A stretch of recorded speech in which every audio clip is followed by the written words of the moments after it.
Dharma of art and its representation in the digital age. When I heard this, and then I was thinking that once upon a time, when I was young, I was thinking about the whole digital technologies, which is mostly assisting me in whatever I produce. If I produce a PowerPoint, the technology will make it better. Basically, production is done by humans, by us. And the technologies, tools, they will refine it. They will make it better. They will polish it. But now, technologies like Gen AI, they've almost taken over to produce, to create productions, to create visuals, to create content. And humans, us, are given the charge to verify, to review, to audit, to moderate what is being produced by these Gen AI technologies. Therefore, in a lot of ways, while art is democratized, it has also made it very interesting. And just because it has become interesting, we are talking about it. So let me invite Aditya Patwardhan up the stage to moderate our next session. Along with Aditya, please make your way to the stage.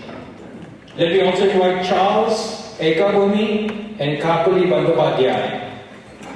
Please make yourself on the stage.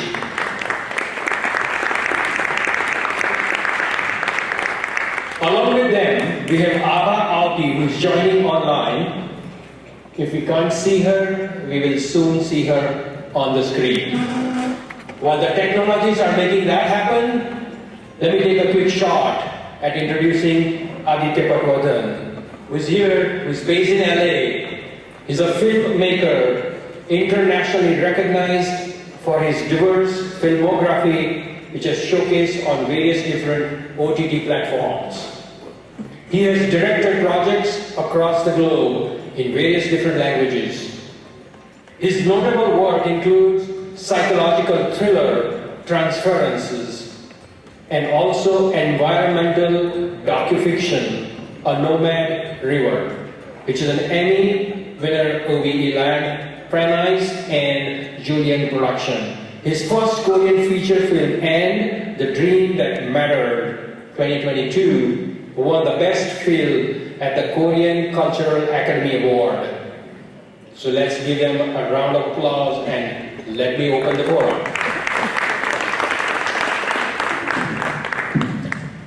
Namaste. Thank you so much for the kind introduction. Such a pleasure to be here at the conference and share the panel with amazing panelists here.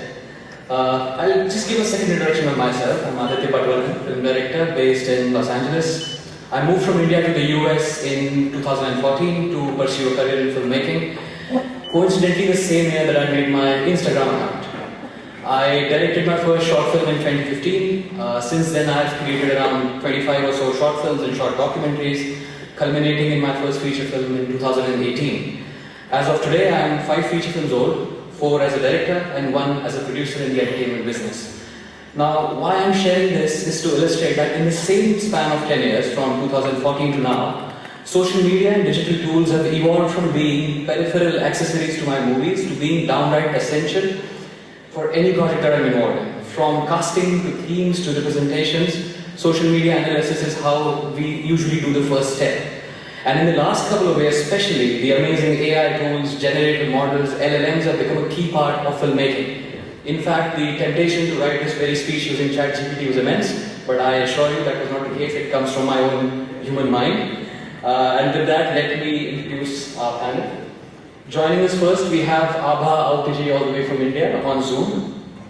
Abha ji is a well-known Kathak performer and teacher. She was trained by senior Kathak artist and Guru Srimati Oshandate. Abha ji's recognitions include prestigious Savai Gandharva Scholarship, the Senior National Scholarship of India, and the Pandita Rohini Bhatte Smriti Award.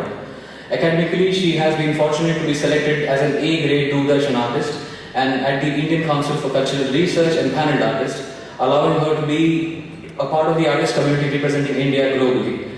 She has also received master's degree in Kathak from Bharatiya Vidyapeeth University, securing a gold medal.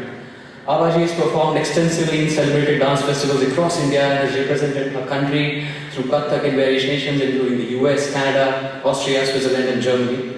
As a founder and artistic director of Lahija School of Performing Arts in Pune, she is dedicated to promoting Indian classical dance forms, accompanying musical instruments as well. Lahija is becoming a creative and contemporary space for artists and students to learn, explore and share their art. Abaji, welcome to the panel. Next we have with us Srimati Dr. Kakali Bhattacharya. Kakali ji is an acclaimed sitarist trained in her craft by esteemed gurus like Pandit Indranil Bhattacharya, Pandit Tejendra Narayan Majumdar and Vidushi Kalyani Roy. She taught North Indian classical at Emory University for 18 years, established the Indian Classical Orchestra and led the Emory's research studies on ethno-musicology. That's how I said, right? Okay. She regularly performs in music festivals in India and the US, hosts lectures in schools and universities. She has composed for documentaries, theatres, play, etc., including the background score for a movie by Andrew Young, and has won the Best Music Award by the West Bengal Natya Academy. Kakali ji has a PhD in biotechnology and engineering and served in leadership roles at the CDC and later as management consulting in healthcare. Thank you so much for joining us, Kakali ji. And finally, we have our guest Ekabhumi Charles Eric. Ekabhumi ji is an award-winning painter, poet, author, illustrator, yoga instructor, and arts educator. He specializes in figurative images and geometric icons or yantras of Hindu deities. Through a ritualized and meditative creative method, he makes artwork for ceremonial, therapeutic, and educational use. His work may be found in temples, yoga studios, private homes, and on altars all around the world. He is the founder of the One Earth Sacred Arts, co-founder of Mystic Art Retreats, and currently part of the core faculty of the online school Living Sanskrit. His instructional adult coloring book, Shakti Coloring Book, and the uplifting Bhakti Coloring Book are now available worldwide from Sound Street Press. Welcome, Ekabhumi ji. I also want to mention about him that on weekends, he can be found in his garden practicing silence and learning directly from nature. It is a pleasure to have you here, Ekabhumi ji. And with that, I'll open the panel and start with my first question with Abaji. 1 second. Abaji, let me start with asking you, what is Dharma for you? And as an Indian classical art practitioner, what is the role of digital interactions in it? As an answer to Aditya's question, Dharma, I think, is a constant choose for recording, and it can be realized as an answer to Aditya's question, according to me. In some Dharma, I think, is a choose from what we do recordings, and choose to realize or to maintain. Which is extremely important and practice by what the word is mentioned in our choose to do dance, which is my actual language, right? It is extremely important that in practice, the icons of characters at one point, which is mentioned in Abhinav as information to understand the form in respective music. To hold or maintain the character, one must thoroughly understand its significance first. The reason of having references from the ancient treatise and the texts on dance and dramaturgy today is that we, as Indian classical dancers, today still follow the theory in practice. The theory of Indian classical dance cannot be studied in isolation, as it always has to be comprehended as a complex synthesis of the arts of literature, sculpture, and music. In Indian classical dance, the quest is to pursue of absolute form, which would suggest through its flawlessness the ultimate state of being, and which would transcend the transitory, the chaotic, the subjective, and the personal in an individual.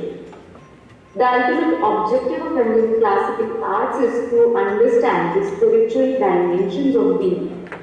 The very primary form of presenting or practicing the arts is devotion. So it is important to understand Swadharma in practice first, which means an achieved state of still mind, where all the layers of falsehood are broken.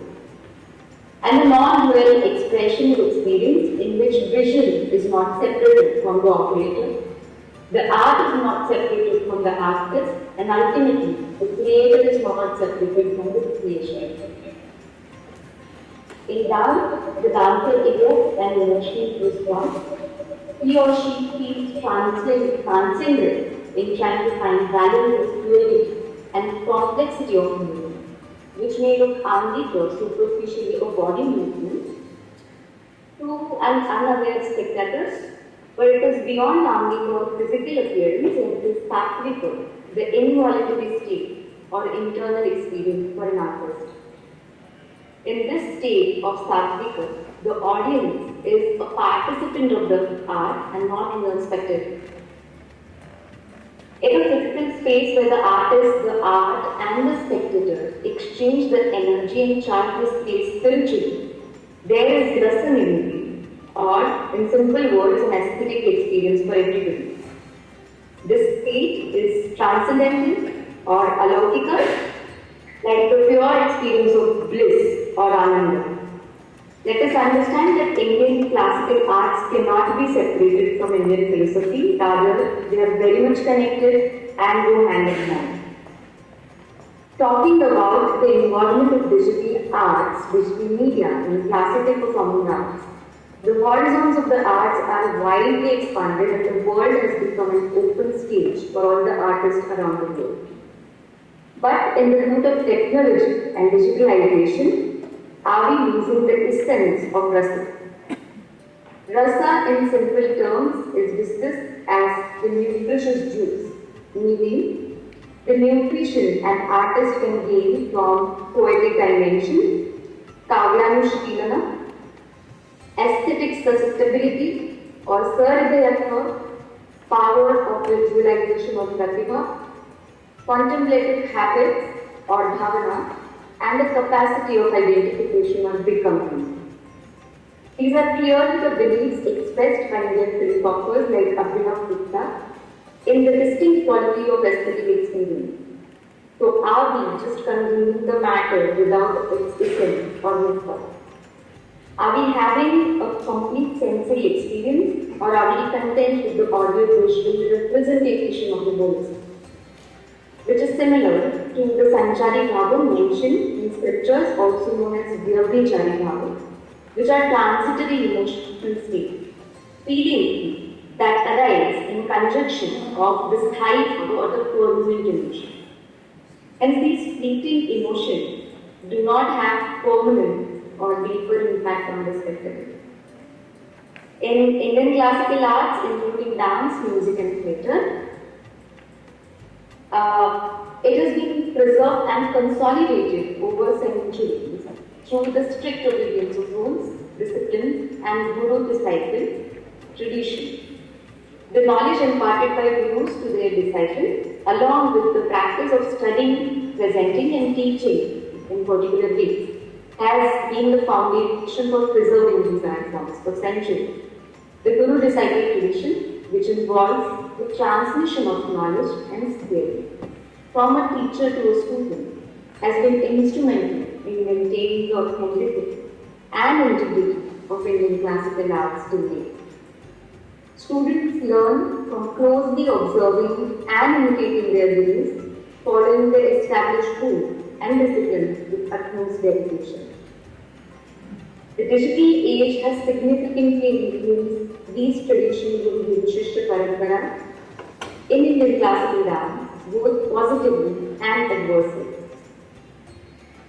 Overall, while digital technology has opened up new opportunities for Indian classical dance, it is crucial to maintain the traditional system of emphasizing on personal interaction, mentorship, and spiritual growth to preserve the art form's authenticity and its cultural significance.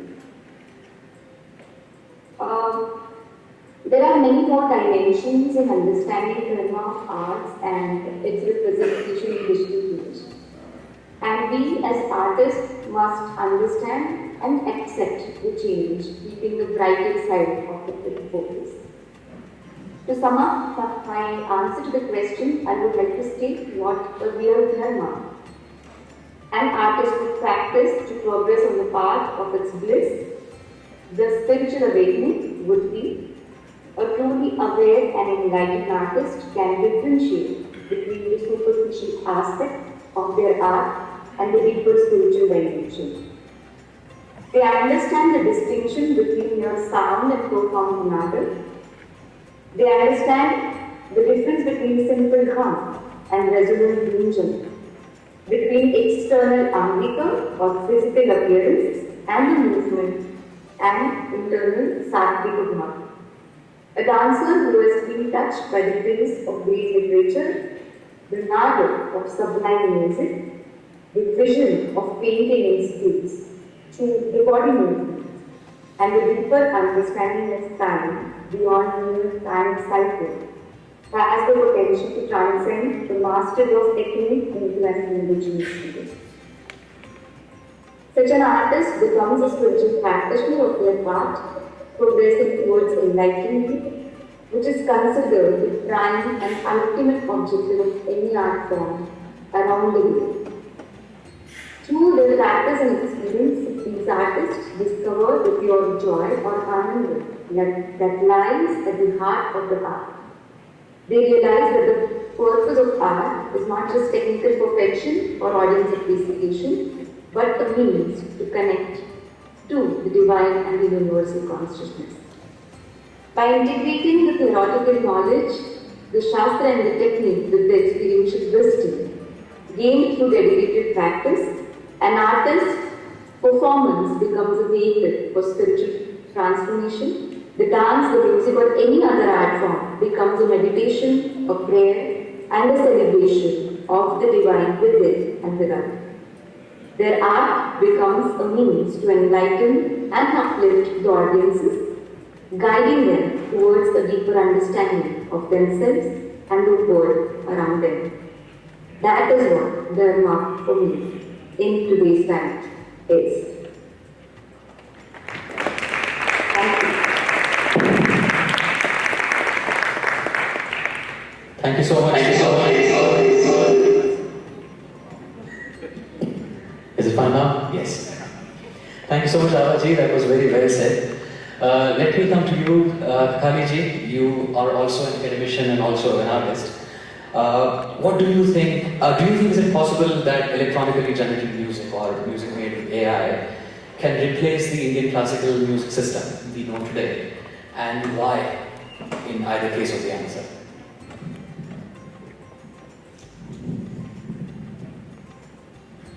Thank you. That's a very interesting question. I'm sure a lot of practicing musicians, scientists, professors who are in this room almost share the same thought and have similar type of question. First of all, before I begin, I first of all thank the organizers for giving us an opportunity to discuss this important topic. Thank you. So, Aditya, going back to the question, when I think about, and I will primarily focus on the music, the art form that is music that I practice. I don't think I'm qualified enough to talk about other art forms like painting, sculpture. I love them. I'm a connoisseur of art, but I do not know the technical detail to speak to them. However, I'll focus on the musical arena, and I'm also curious to see, as an audience, you are all in music, you listen to music, you practice music. Music is our everyday life. What are your thoughts in this regard? I'll share my thoughts first. Aditya, a short answer to that question from my perspective, it cannot.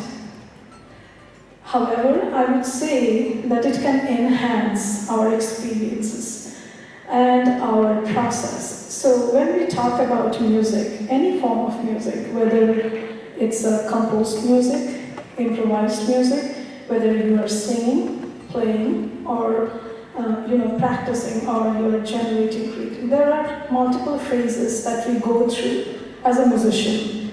First is the conceptualization. Learning, I'm not including the learning part here because without learning, nothing can progress forward. So having learned for like a substantial time, when you are reaching that stage where you can conceptualize and create music, that's one phase. And then there is another phase of, and they can be parallel, they don't have to be sequential. The next part is practicing of that music as a practitioner of music. When you are practicing every day, when you are living it, when you are composing it, when you are teaching it, when you are spreading the music amongst your fellow musicians or to an audience who can be a lay audience or a very informed audience. And the third part is, generally speaking, is the commercialization of the music, putting the music as a product to the audience. And I mean that in a complimentary way because making the music in a perfect way so that it reaches the audience is a very, very hard job. It requires multiple different things. And that is where the audience who has access to that can appreciate the music in its truest form. Now, when I'm talking about the creation part of the music, then this is something which is a pure joy when somebody is creating any form of music.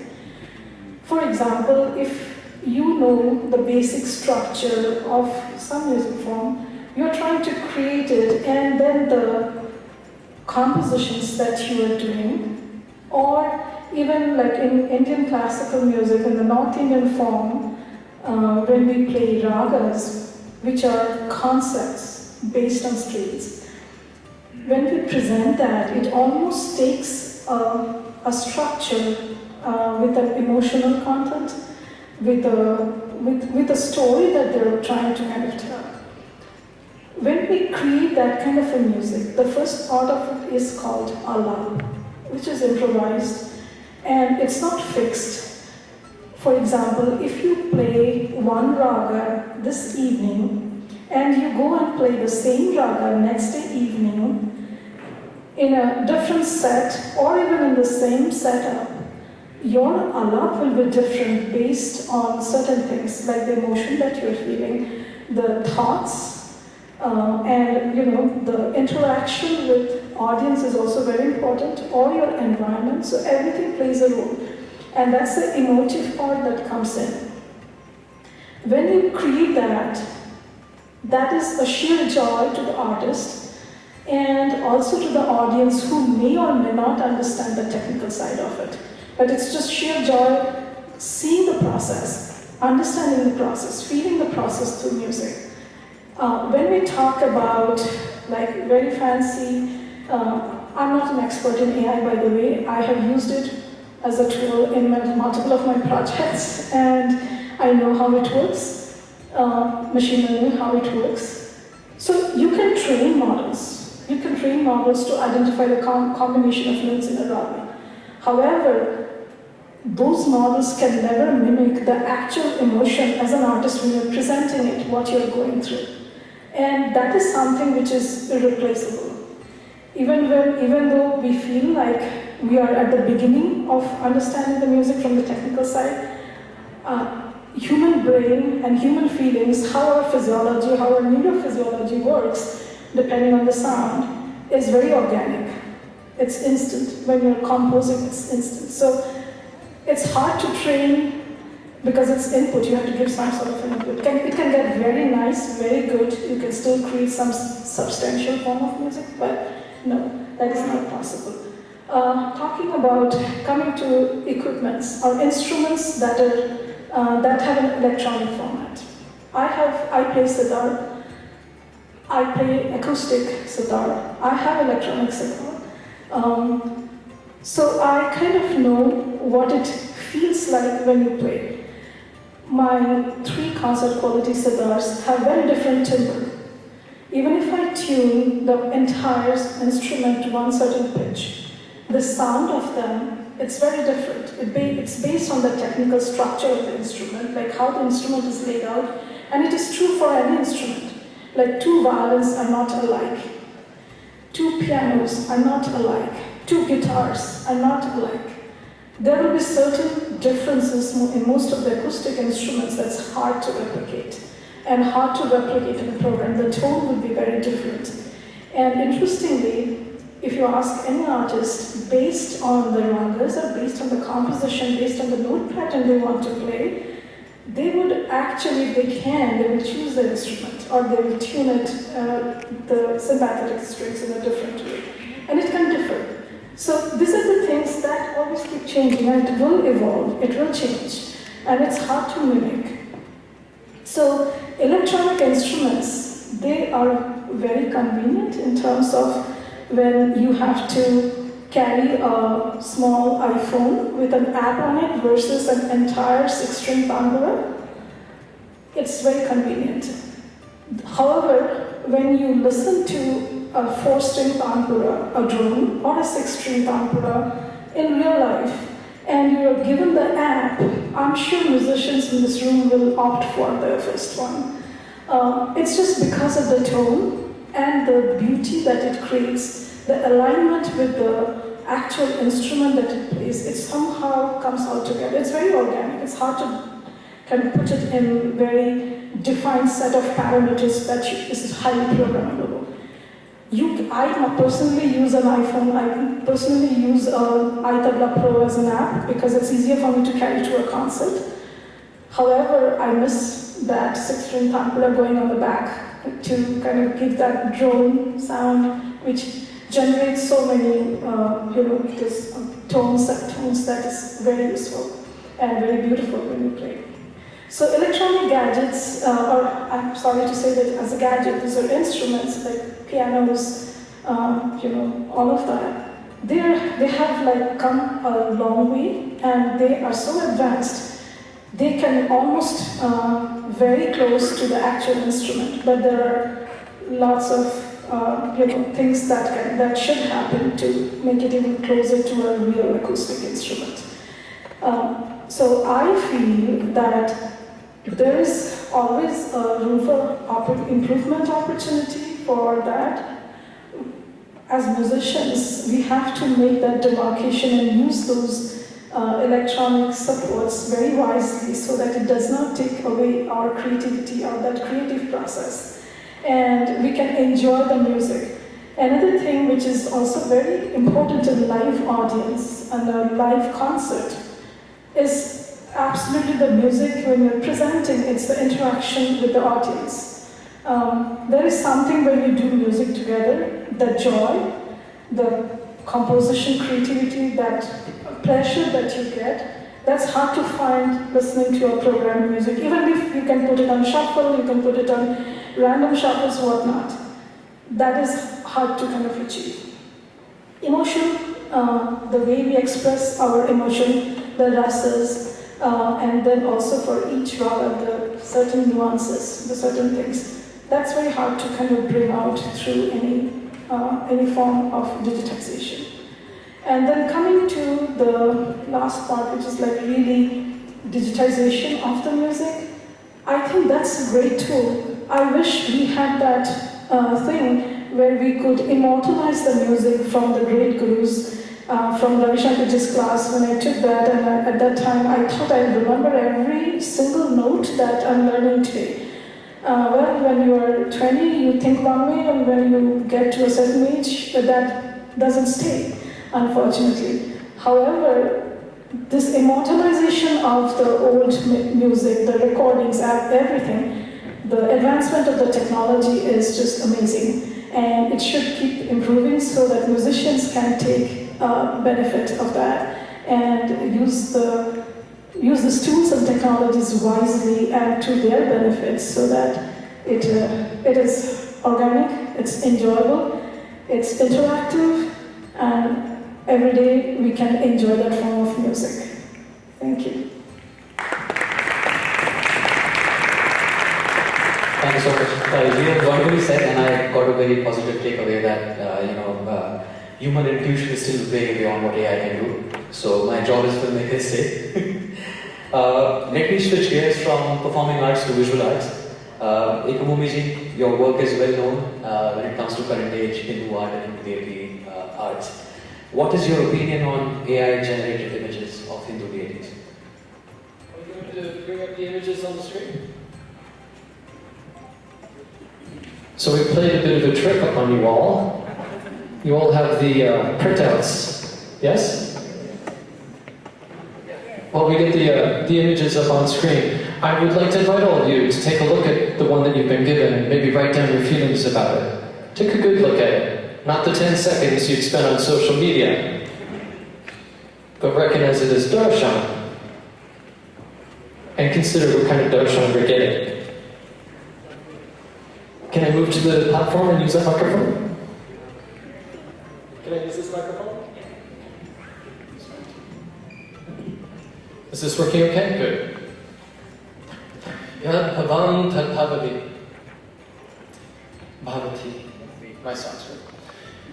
As you think, so you become. Or as my first guru said, you become what you meditate upon. The icons of the devatas are functional. They're not just illustrations. They're not just emotionally inspiring. They are functional devices. Even the figurative images are yantras.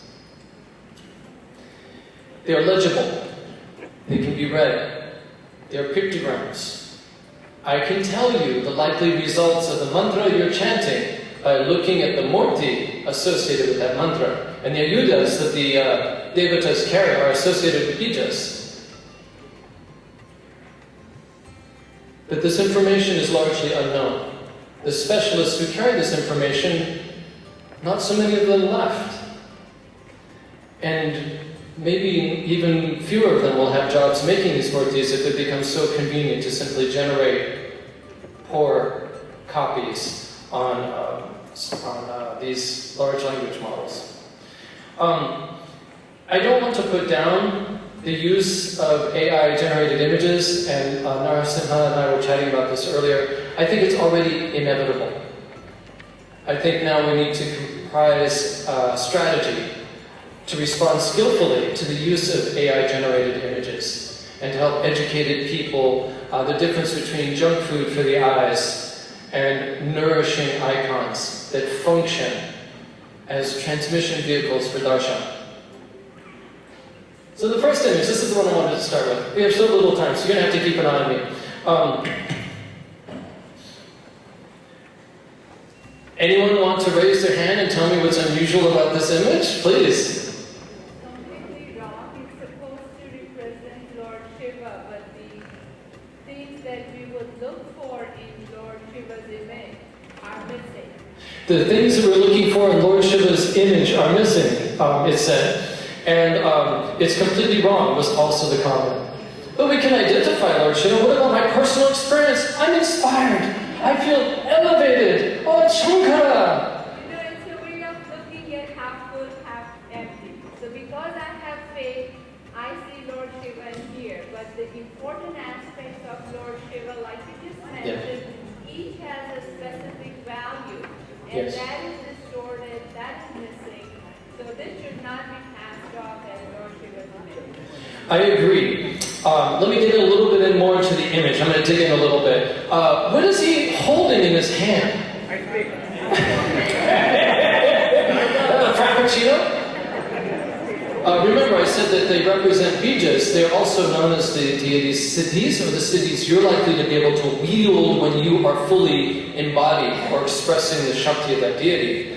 Might be the virtues. They're sometimes conveyed as the virtues, and I think that we now have an icon of consumerism, not an icon of consciousness. We have an icon of ignorance and materialism. And rather than being source of the light of knowledge, where's the light coming from? It's coming from outside of himself. And rather than being the source of the cooling waters of Ganga, that divine inspiration, it's being poured from somewhere else. This is not the highest. This is not the brightest. This is an icon of consumer culture. I have no doubt that we can train AI to create functional images along traditional rules. We have those shastras, the Vastu Sutra, Upanishad, and many, many others. In Nepal, my Nepalese teacher has a whole book of the iconography. I'm sure we can train them to properly function, to create icons, even if they're not as appealing. Like junk food is very tasty, right? It's lacking the nutrition, but we can find out what's missing, not missing. I want to invite all of you to consider, rather than looking at this as defective, I mean, what is that lotus throne? Who are those people around there? What are those birds? Rather than looking at this as a defective version of Lord Shiva's Murti, I would like to invite all of you to say, this is how consumer culture, the machines, the AI, the intelligence of scientific materialism receives darshan. I'm a Kali Bhakta, and they say in the Shastras that she is like a mirror, she's mirror-like. And how we come to her is how we see her. So if I'm full of fear, she will be fearsome, and I'm full of love, she will be loving. And am I full of consumer greed, I'm going to receive a darshan of consumer culture. Let's move on to the next image. I don't have much time. Oh, it's Hanumanji. That's good, that's good. Or something like Hanuman. Anyone like to raise their hand and tell me what's really odd about this image? Yes? Looks like a hybrid of Hanumanji and Ganeshji. A hybrid of Hanumanji and Ganesh. That is one thing large language models do, is they mash everything together, including historical and regional styles. But of course, Ravi Varma was already starting to do that 150 years ago. So we're just seeing a continuation of this momentum and the internalized colonial aesthetics that were imposed upon India and adopted by a colonialized society. Yes, yes, but it's true. It's mashing things together. Yes? Two things. One is, Hanuman is there without Rama by his side. Mm-hmm. There is no Hanuman. Second thing, I found that Hanuman basically is blessing somebody without the parivar, not perfection. So I couldn't make out everything that we were saying. I'm sorry. You know, it's really interesting. What is he holding? Is that an ayuda? Is that the gada that he wears? Like when somebody was talking to me about wrestling earlier, that this is a symbol of his strength, and we say that the gada represents like truth or righteousness, depending on who you talk to. And where is that coming from? Who's holding? What is that? What is that thing? And how many fingers does he have in that upper left hand? The fingers represent the five elements, the rays of the wisdom mind, the heart. And we have an incomplete or distorted expression, or even false channels expressing false wisdom coming from this image. We also have Hanuman meekly looking up at you in an Instagram pose to be so appealing and innocent and approachable, rather than being visualized, as it says again in the Shastras, as 3 times life size, because they're bigger and more subtle. And they should be looking either straight ahead or down. It is presumptuous for us to place ourselves above the Devata. Next image. Glorifying ourselves rather than the deity, right? Oh, this is the good one. Anyone want to point out what's wrong with this one, or what's really disturbing about this one? And again, I should also say, all of these images were sent to me by friends in India. This isn't stuff that I've made up for the sake of this experiment to demonstrate things to you. These are images sent to me by devotees. They passed under the radar. They thought this was okay. Let's start just with the chakra, Sudarshana chakra, in the upper left hand. Can we see this? What does the chakra represent? Some say righteousness, some say the sun, some say the cycle of time.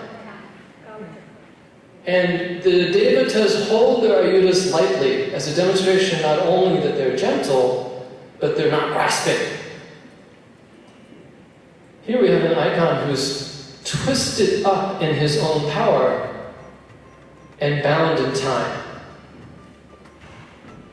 And I could go on and on about this image. I did an Instagram post, check it out. But I really want to point out to you that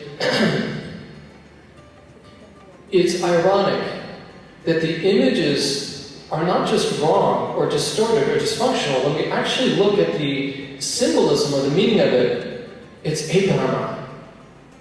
It's ironic that the way that they're distorted is not just that it's wrong. It's actually, if you're interpreting it in the language of the imagery, it's setting exactly and ironically the wrong message. And I really want us to look at this as a moment, an inflection point, as we see AI images being generated, and all the powerful and brilliant people in this room. I really want to say what an honor it is to be here. I heard somebody say earlier that they were the DEI candidate of their panel discussion, and I think I count as that, as the white convert. I have an outsider's perspective to this Sanatana Dharma, and how beautiful and profound it is, how intricate and sophisticated this science is. And when this knowledge is lost or not appreciated, we will all suffer. And we may unconsciously be getting fed junk food icons. Junk food for the eyes.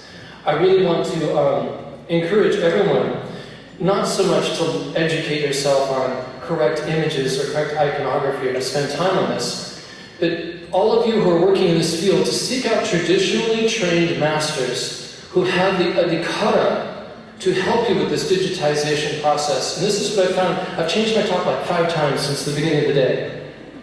And what I find missing is I hear people talking about the arts and saying, these are the arts, or these are the purposes of the arts, or this is how they function. I'm like, where is the adhikara? Who were you speaking to come up with your conclusions? Or are you just getting it from books? And please remember, again, I'm a tantric. There's outer teachings, inner teachings, and secret teachings. And what the AI is going to be scraping off the web are the outer teachings or misinterpreted versions of secret teachings that unethical gurus have made public. They're not going to be getting the loving interpretations of these icons from masters. If there's any one thing I could please leave you with, is please don't proceed further without consulting with people trained in the disciplines that you're speaking about. Because none of us who are untrained in these traditions know what's missing. We don't know what we don't know. And you need to go back to the traditionally trained masters, like the ones that we have, that are still around. And hopefully they'll still have jobs after the AI is trying to replace them. But this is the role they play in society. And as I was saying with Narasimha earlier, they're like organs in our community body. They're not just workers making wages. And we're not just saving money by generating an image through AI, cutting somebody out of a job. We're losing an organ of the wisdom body of our Dharmic tradition. So thank you.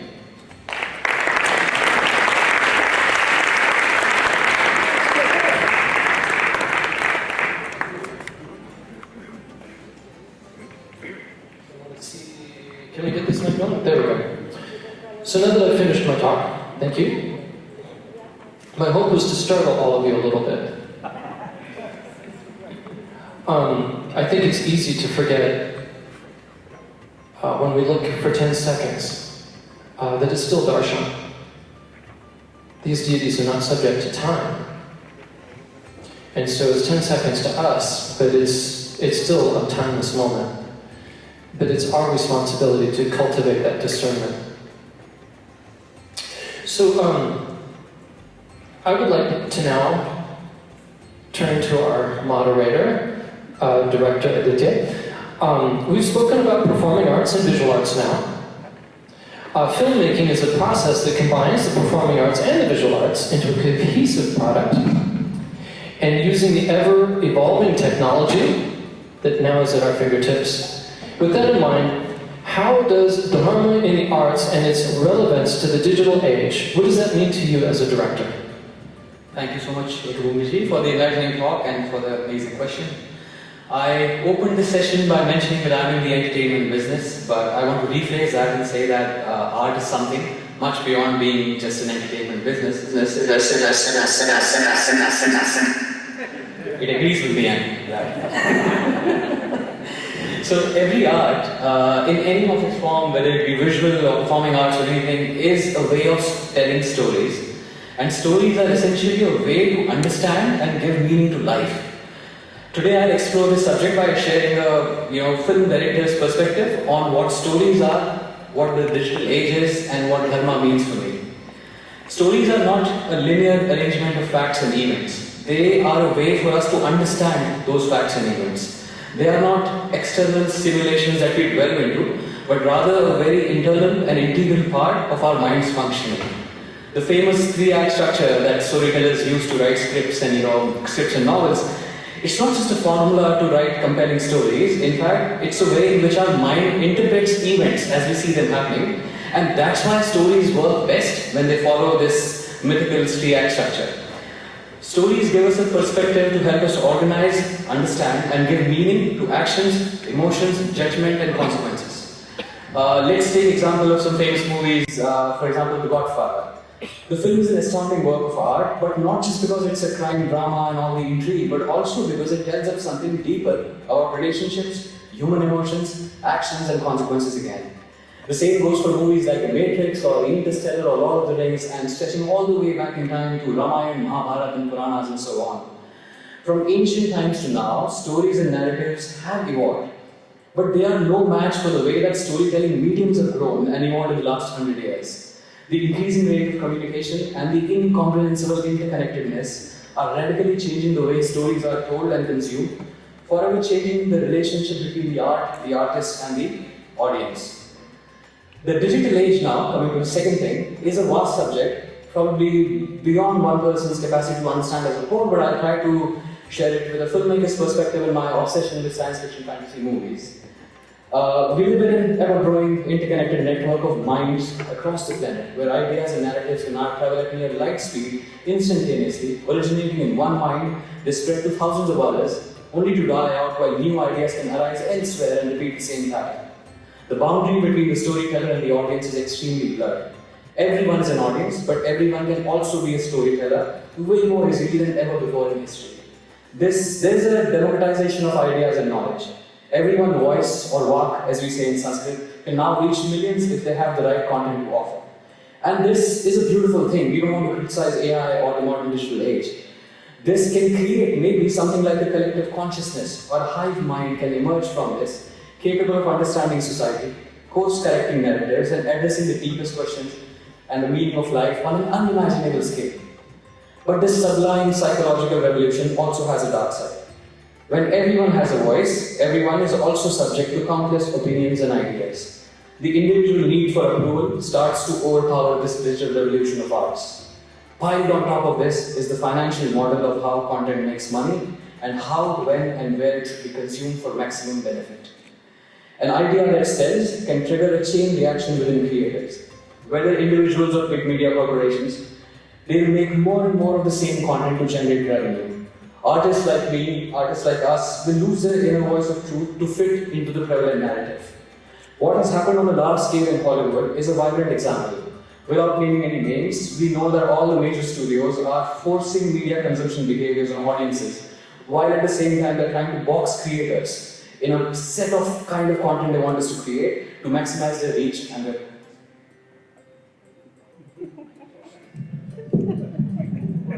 I think AI found out that I was speaking. I was trash talking it on. I finished with saying that major studios are trying to force consumption behaviors and audiences, and while they're boxing us creators to maximize their own profits and reach. Bad ideas can spread as easily as the good ones do, given that they have the correct financial motive and their creators need to conform with whichever social group they belong to. Now, if we step back from this whole thing and take a bird's eye view on the phenomenon, we'll see that this flow of ideas and contents across the planet, it's like a complex mathematical fractal, evolving, growing, and mutating. Creators on one side and the audience on the other, each evolving as a mirror image to the other one, going through a very similar journey. While the options to choose what content to consume have become more varied than ever before in history, but so has the urge to conform with whatever social group one belongs to. And this gives birth to a very tribal set of echo chambers throughout the planet. Even if the creators or the audiences try to diverge from this, social and financial factors will shape their behavior and thinking patterns, influencing their decision making while giving the illusion of free choice that does not truly exist. And this is true both for me as a creator and for the audience as a consumer. And this digital plane of interconnected minds is evolving into a homogeneous system where perspectives and views are no longer grounded in local physical realities, but often in imaginations that are rooted in fears and insecurities and identity crisis across the globe. The identity crisis of an individual can lead to a large social group where a fabricated story holds them together, further dividing the story into an us against them across financial status, religion, race, and even knowledge base. We have seen this kind of thing happen in the history in the past where we have had radical religious systems doing the same thing, but now it's happening on a much bigger scale. In the last 10 years as a filmmaker in the industry, I've often, or way more than often, been motivated or forced to make choices based on social identities, conforming to groups based on gender, based on race, and any other kind of identity brackets that can be put on us. And that brings me to the final act of this story that I will tell you, and that is Dharma in the digital age. I think that every major religion or cultural system in the world has stories and narratives ingrained in them. Every culture has stories that try to understand the meaning of life. Social engineering is something humans have done since the tribal days, often sharing the same basic values of morals and way to lead an honorable life. But in my understanding, it was perhaps in ancient Bharat, what we now call the Indian subcontinent, where sages and philosophers went way beyond in their quest to find meaning of life. During an ancient time of peace and prosperity, our storytellers explored the deepest question: who am I? What is this visible world? What is my relationship with it? What am I doing here? And at the end, what is consciousness itself? There's a Sanskrit word that I like, it's called Katibodh. And to my understanding, it means being conscious about consciousness itself. If our mind is like a mirror, then looking not at the reflections in the mirror, but rather the mirror itself to understand where that thing comes from. In their beautiful attempt to cover the deepest aspects of life, the ancestors in the Indian subcontinent wrote philosophies and stories like the Upanishad, the Purans, the Ramayana, the Mahabharata, and many, many more. They gave their audiences a perspective on life so that they could see past the mundane to look at a place that cannot be described directly, but only hinted at through vivid stories and abstract philosophies. And what better way to do that than storytelling and art? And that brings me back to the conclusion, to the modern digital age of AI and this interconnectedness. In a vast variety of media available today, where one can explore and consume whatever content they want through whichever medium of their liking, and one can create art and stories wherever they want, often falling into large echo chambers, repeating feedback loops made up of fabricated identities, human fears, insecurities, etc. Where every bit of information and every perspective is present in a common shared pool of information. I think Dharma could be a guiding light for what to look for and what to say. And that for me is Dharma in arts and its relevance in the digital age. Thank you.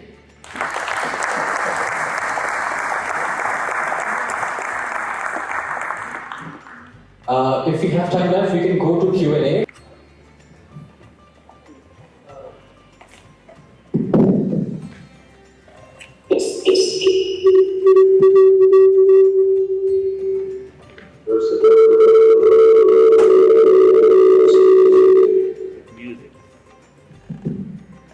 That was a wonderful session. It was really, really good. So thank you, everyone. My question is more to you in terms of filmmaking. We have seen that the other side, the Adharmic forces, are really very skilled at creating narratives that, to give an example, even a movie like Guide had the Brahmins as someone who are like conniving and right. The portrayal of this side is really bad. Versus now the other extreme, where the Dharmic forces in a movie like Kantara, where it is so well portrayed. So my question to you is, when will we have more of these kind of movies? Is that ecosystem big enough now? Is it growing? Is there hope? Yeah, that's a very relevant question. The simple answer is we will definitely have more of these movies if we get good at storytelling. And how to counter that? A creative answer and a technical one. A creative one is that, like you said, the other side, the adharmic forces are making narratives. I think we should be clear that we are not making narratives, we are telling the truth, first of all. So approaching any story or any project with the idea that it's the truth, that's what I believe in and that's what I'm bringing to the audience. And on the technical side, the dharmic content that if we want to tell the audience, it should not feel like a propaganda, it should not feel like you are shoving an idea down someone's throat. Take examples of the TV show The Avatar, the cartoon, the animated show. The dharmic content is extremely subtle, very simple, something very easy to grasp, something very easy to read through the story, but it's not something that they directly preach. What they directly preach will be a very amazing story, a great set of protagonists, antagonists, subordinate characters, extremely entertaining. And underneath the whole thing will be a dharmic layer. And I think that could be a way to do it. As a mainstream movie, The Matrix is a very good example. All the three movies are extremely entertaining, some of the best films ever made. Entirely based on Upanishadic philosophies, it has mantras going on in its background score. But never in the whole film does it say that this is going to be a dharmic content or we are trying to preach you philosophy. They'll preach you a story. Philosophy is something that will derive from it, which I think is very similar to what Ramayana and Mahabharata also do. That's what I think. I have a question. Would you be available for some of us who aren't so knowledgeable of dharmic movies you'd recommend for people who are new to Hindu Dharma? So, dharmic movies. I think The Matrix is one of my favorites. It's entirely, I won't say entirely based, it's too much to say that way, but it tries to treat what's visible as Maya and tries to say that there's something beyond it. But the way it does it is with immense eloquence. So it's one of my favorites. The second would be the TV show that I said, Avatar. It's, there's a live action now on Netflix and there was an animated version before that on Nickelodeon. Again, the same thing. It's based on Oriental philosophies. It borrows from Hindu, Japanese, Chinese culture. But it stays true to the story and does not ever go into the realm of trying to preach Dharma. But by the end, you're done with the 3 seasons. You're left with wanting to find out more about Indian culture, which is, I think, how a film should work.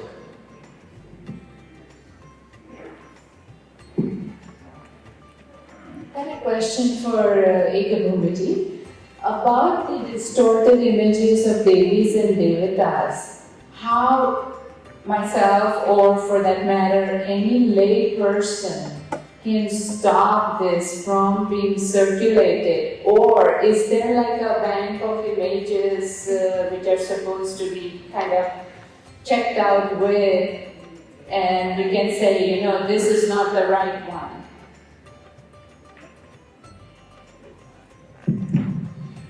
That's a wonderful question. I've had somebody else say, how do we stop this? Somebody asked me earlier, and I think we agreed in one of the earlier sessions, there's no stopping this now, but we can at least slow down the process or choose not to participate. I would see one easy choice is don't share any images that are AI generated for now, until they get better. They're all extremely problematic so far. From my perspective as an alchemist, they're not functioning correctly. In terms of illustration, in terms of inspiring people, fine. In terms of darshan, they're non-functional, so please, nobody put an AI-generated icon on your puja. Just don't. Don't do it. I would suggest stick with something that's at least 200 years old. The calendar art is relatively sincere, even if it isn't always accurate. And we have examples of enlightened people. Ramakrishna had a Ravi Kali in his cell in Calcutta, and he got enlightened. So we know that sincere artworks made by devoted people, even if they have some errors, function correctly. So I would just say, don't worship them, and if you can, don't share them. After that, you'll have to educate yourself. Understand, at least for the devatas, at least your Ishvara devata. What are the characteristic ayudas that they carry? What are the characteristic colors? And then just stick with that. The others may be appealing or maybe fresh, and I think again in this very open-minded culture we think, oh maybe, everything is in Bharat, who knows what form this is. Stick with the ones that you know, for now. I hope that helps. Namaste. My question is about music generated by AI. So I believe that our music is fundamentally meant for playing in performance in person and experience in person. But we are living in a world where we put on a headset and listen to music. So digital music is a reality. Suppose we were to interpret the experience of digital music from the perspective of the Kavya Shastra, where the performer is not present right in front of you. Then, if you look at the Rasa theory, from whatever I know limitedly, Rasa always talks about the experiencer. The whatever the experience the Sabhridaya has is the Rasa. That is the fundamental definition. So, if an AI generated music is able to generate all the nuances and even the improvisations what a human would do, then it would just, the rasa, the experience would be just based on the experiencer, right? So, thank you for the question. This is a really thought-provoking question, and we as musicians, we often converse about it. Going back to some fundamental things, if you go back to ancient form of Indian classical music, how it's generated based on what's described in Upanishad and Charabia, all of that, when you follow that, so all the 7 notes that are created, they represent certain deities. Not in the form, but actually the true sense of the power and what they project. Also for the ragas that has been created, whether you are talking about Carnatic music, you are talking about North Indian classical music, I'll confine my discussion to these two forms of music, because when we bring in world music, it's a different angle that we have to also consider. However, for our Indian classical music, when we try to express emotions through ragas, it's just not a few combination of notes or shuffling of notes or an arrangement of notes.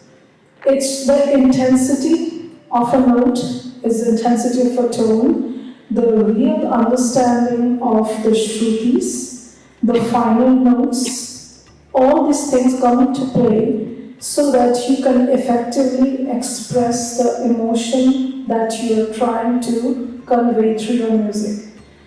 Now, it depends on, when you do it on a vocal, like you are singing, you have the flexibility to modulate your voice and express your emotions the way you can. When you play an instrument, somehow that capacity gets a little limited because you're dependent on the structure of the instrument, right? And the different technicalities of the instrument. However, your technical skills can express that. Now, for an AI-generated music, like I'm sure a lot of you know, there was a time when DNA music became very, very popular. Like you could code your DNA and translate and transcribe to a certain note, and you can sequence certain section of your DNA, and you get a very interesting form of notes, which was often passed as your DNA music. That was a little time when this became popular. However, coming back to the AI-generated music, you will get sequence of notes. You will get the ideal sequence when, suppose you're playing, say, Raga Shri versus Raga Rageshri or Bhageshri or Yamani. Just giving an example. You will get all the right sequences. Question is, will the notes be presented in a way that a live musician would do, feeling them with the pauses, with the tonal quality of the instrument or the tone that they want to create with the right shruti, and the balance between the pauses and every detail that requires to express that emotion. That will be missing. Now, question comes when an audience is listening to that composition for the first time. Like, I am given a composition generated by AI saying that this is Raga Bhairavi. Now, if I had no exposure to a raga, forget about Raga Bhairavi, and this has been created by really input from very knowledgeable sources to create that, right? So my first feeling is this is how Raga Bhairavi should go. Technically, I'm probably correct. Because I'm hoping the person who generated that or the program which generated that has the right information to go in at the very beginning. Now comes to like, is it truly the Raga Bhairavi's emotive detail that I'm getting through that music? That is a question for a first timer when that person experiences that. So in order to feel that composition, in order to feel what it is musically, one needs to listen to the actual rendition, whether it's by a voice or by an instrument from a maestro, so that you get the right picture. It's like any generated picture, you cannot take it into account that this is the person that we are talking about. The AI generated information says this and this and this, and the person behaves very differently and maybe has grown a beard or grown some hair or lost some hair or whatever it is in real life, and then they have two very different things. And when you interact with the person, it's very different. So having that really feel for that emotion, feel for the composition, feel for the notes. Forget about a composition, just a simple combination of notes. They're very different, and how it is rendered. I've asked the audience, like, when you listen to some of your favorite songs, if you take away the lyrics, if you hear the combination, and if you hear that combination rendered by the voice, which has a completely different feel, or rather from the singer whom you loved, or the singers whom you like, would your reaction be the same to both? This is something which we need to ponder, we need to kind of understand. No, the chances are, the answer is no, because human brain or our physiological and neurological, we recognize that difference, that subtle difference that happens between shrutis, the subtle difference that happens between intonations. Like, we understand if you're talking to me in a way where I hear the love and respect versus it's a neutral thing, right? It can be said in the same way, exact same words with exact same pauses, but it's that subtlety in the intonations, the notes. So all these things are brought out by the music. So I hope I answered your question, but let me know. Yeah, thank you. Thank you, sir. Can I speak to that just briefly? I get many people saying, oh, but it inspires me. And I really feel that art, much of the Dharma arts, are medicinal in nature. It's the best way I could describe it to Westerners. That they affect our subtle body, and that has results in our actual psychological and physical health. And, a drug might make you feel really good, but it might really be harmful for you in the long run. And it is this tradition that's been established, this precedent that we know what the effects of these ragas are, or the iconography and the measurements of the devatas. And so I try to remind people that your own personal experience is yours. So that's perfectly valid. But if you aren't an expert in that field, you don't actually know what the ingredients are of the long-term effects.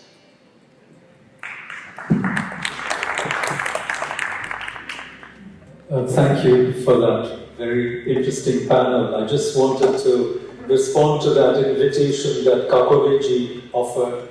So, my experience of listening to classical music for several decades is that when you take a very gifted composer and performer and genius, in fact, like Pandit Ravi Shankar, and you ask yourself that despite his great virtuosity, why doesn't his music move you? The whole rasa question that Yashri asked, it's because his bandishes, which he's invented, are not like the bandishes of Tansen or Sharandev or that tradition. They don't have the rasa. They're technically brilliant. And even the ragas he's invented, including Bhageshwari. But here's the point. You can ask this question from another point of view. We talk about artificial intelligence, right? And what's the difference between real cognition and pseudo-cognition? How about pseudo-sentience? Do machines feel? That's the next frontier. And they're going to use Bharata's Natya Shastra to program machines to have pseudo-sentience. And somebody asked the Dalai Lama this question about cyborgs. And he said the moment that cyborgs start feeling pain and they start suffering, the compassion of the Dalai Lama will be there for them. So the point is, it's not just how I feel listening to artificially produced music, but one day that artificially produced, whatever you want to call it, a cyborg or a machine, is going to start feeling and responding and maybe experience some kind of pseudo-rasa. So how are you going to deal with that? Are you going to have a Blade Runner scenario where you go and shoot down the mutants or whatever they are called? So this whole authenticity, trying to distinguish between the authentic and inauthentic, is, I think, going to be a blind alley, a cul-de-sac. I think we have to have a different compass, and I propose that rather than thinking about content, most of you have focused on content, we should think about critique. And I'll end by trying to go back to your question, sir, where you said, tell us dharmic movies.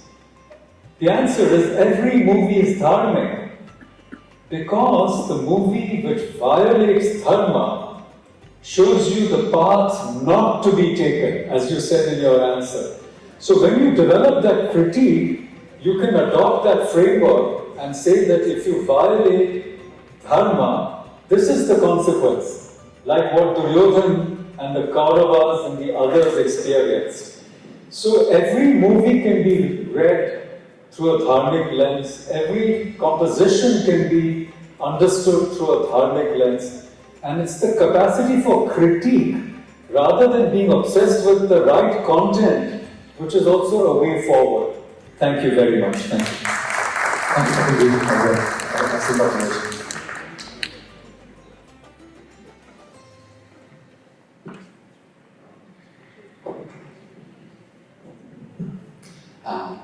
Couple of thoughts that come to my mind. One is the bhavana, whether you talk art, whether you talk about a dance, whether you talk about a movie, the resonance that is generated in the audience, like in the mirror neurons or whatever you talk about. So rasa has to evoke, right? Rasa evosaha, like when we talk about it. The question of when you are doing about the raga, thala, sahitya and bhavana, or in a dance it can be a bhangima, it can be the mudra, it can be a variety of things which you look at. Is that creating a resonance? Is that evoking the right kind of rasa in you? If it is evoking the right rasa, and if it is evoking the right kind of feeling that is really emergent in nature, not necessarily pre-planned, I think there is some Dharma principles that are being followed. That's what I felt we could use for taking it forward.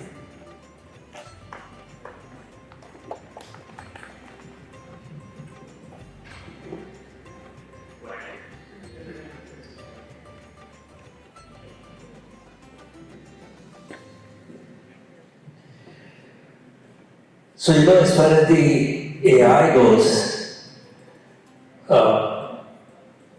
at this, with all this context that you have established, it seems to me that the answer to the following question is an absolute no. And the question is it conceivable at all that in a very fundamental sense, we will never be able to objectively compare two different AI compositions? Let's say that I play a composition in Darbari midnight, in the same hall, same listener, same everything, all control parameters are same. And I want to know whether player A or player B did it better. Same way as you can probably compare two composers, two players. So, in this context, the multidimensionality of receptivity, can we say that it will never be possible to objectively characterize this as 90, that's 91? Second, even if we don't expect machines to do it, would two judges be able to say that A is better than B? And the reason I'm asking this question is, if your answer is no, it's not doable, then we can prove that in the convergence of evolution of AI music, we will never have a replacement, because AI systems want to know whether they are improving. If they are not improving, then they don't know where to go. So is the answer to the question yes or no? I wish, thank you, this is just a wonderful question. I wish I could have a very easy yes or no answer. And this is why. When I talk about a composition, just I'm taking this for an ease of understanding perspective. For an instrumental music or for Carnatic or North Indian, when we present it, the first part in Carnatic, like in a Kriti they do Swara Kalpana. In North Indian classical format, we do Alap, where we are just bringing out the essence of the raga. And then we move on to a certain composition, which is set to a certain rhythmic cycle. And on that, we improvise in terms of slower movements, faster movements, tans, which are called tans, in my form of music.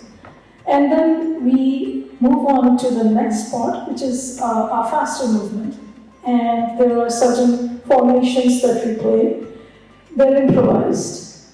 And then that's how it's a very generic layout of what usually is done. For the music connoisseurs in the audience, they exactly know that I have really generalized it to a very, very lay level. However, if you think of where the areas where AI-generated music can certainly play in, and can probably, at a certain given point of time for the performance, may generate better tons than the artist himself or herself. Is it possible? Absolutely, it is possible. On a certain given day. However, with the same ton, or the same composition, same raga, same artist, going on the second day or in the second round, can create something, a beautiful ton of the same length, same structure, same formation, same notes, and the feel would be very different. And that's where it will differ. So, in other words, yes it can, but it is not conclusive. I cannot say that if the information is fed enough 2 million times of different variations of the same tan on raga, that the perfect tan can be generated with the feel at present what the artist is feeling with the audience vibe, right? So that is a hard thing to prove unless we see that. I'm not saying it's not an impossibility in future. Currently, I'm not aware of it. If anybody knows, please let me know.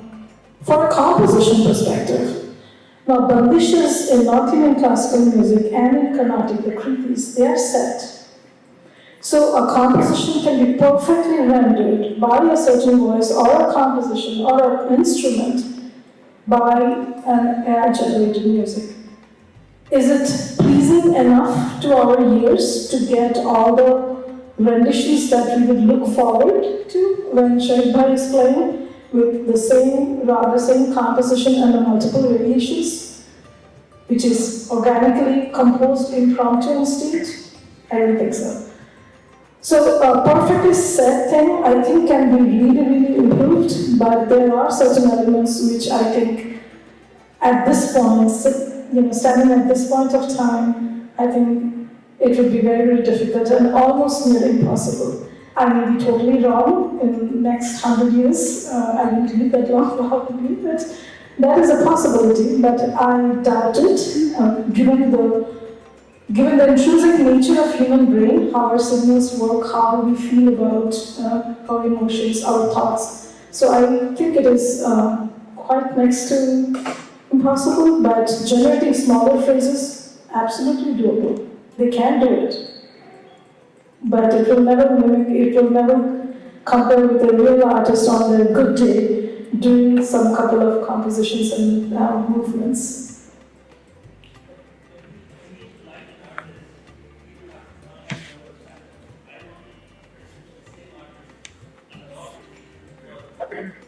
Infinite number of listening, but I still say, okay, this artist is good, this is better than the other one. So that constraint about number of samples and variations applies to humans also, but yet we can confidently say this is good. I agree, absolutely. That constraint applies to the humans as well. However, there is one additional element we are forgetting. It's just the impromptu thinking through the composition and improving on spot. That part, I do not know how we can mimic that. That is something which is intrinsically human brain, human feeling. And that is, I do not know, I'm not aware that it can be replaced now. That was extremely engrossing to hear the conversation back and forth, and I'm just being told that we are out of time.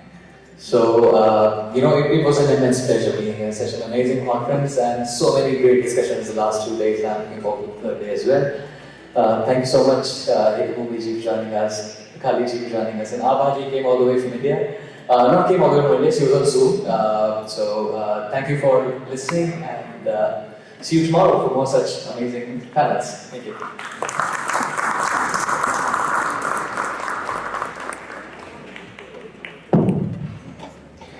What an engaging discussion, and thanks for your participation. Also, a huge attendance.